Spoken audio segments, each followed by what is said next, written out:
আলহামদুলিল্লাহ। আজকে আমরা ধারাবাহিক কোরআন শিক্ষা পাঠের 5 নাম্বার পৃষ্ঠা পড়ব।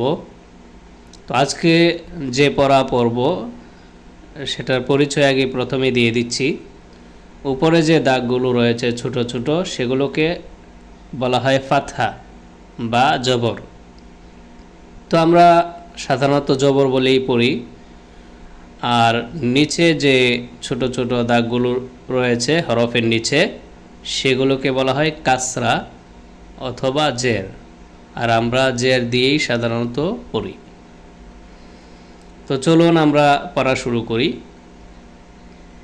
এখানে আরেকটা বিষয় মনে রাখতে হবে, এটাকে আমরা আগে আলিফ পড়ে এসেছি, কিন্তু যখন এই আলিফের মধ্যে কোনো হারাকাত চলে আসে, অর্থাৎ জের জবর পেশ এগুলো চলে আসবে, তখন আর সে আলিফটা আলিফ থাকবে না, তখন এটা হামজা হয়ে যাবে।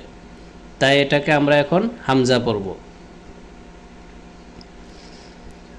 হামজা জবর আ, হামজা জবর আ, বা জবর বা, তা জবর তা, সা জবর সা, জিম জবর জা, হা জবর হা,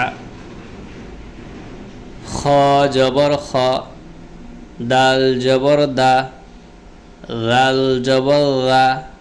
রালটাকে পাতলা করে জিহ্বার আগা উপরে দাঁতের আগার সাথে যুক্ত করে বা হালকা একটু জিহ্বার আগা বের করলে উচ্চারণটা হয়ে যাবে।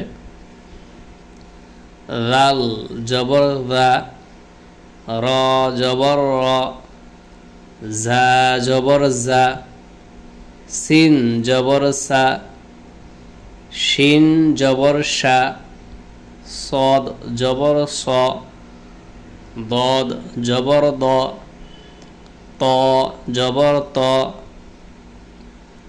র জবর র, আইন জবর আ,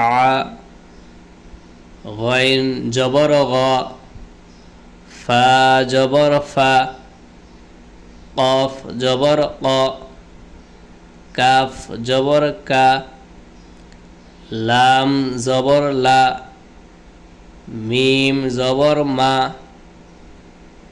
নুন জবর না, ওয়াও জবর ওয়া, হা জবর হা, হামজা জবর আ, ইয়া জবর ইয়া, ইয়া জবর ইয়া। এখন আমরা পড়ব জের দিয়ে।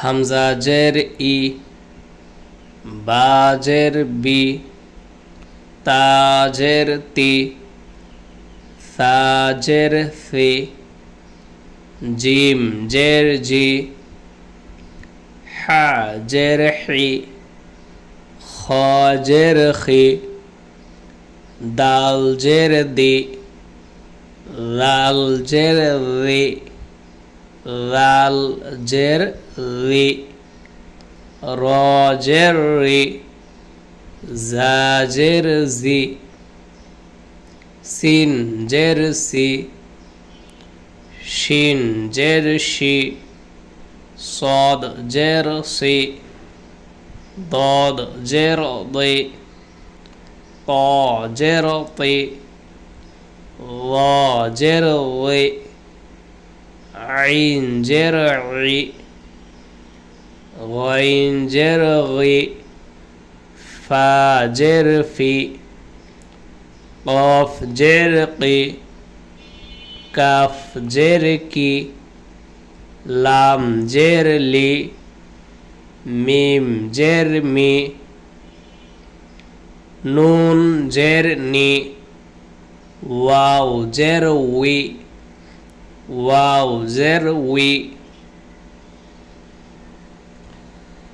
হা জের হি, হামজা জের ই। এটা মনে রাখতে হবে যে এটাও হামজা, এটাও হামজা, তাই একই উচ্চারণ হবে। হামজা জের ই, ইয়া জের ই, ইয়া জের ই,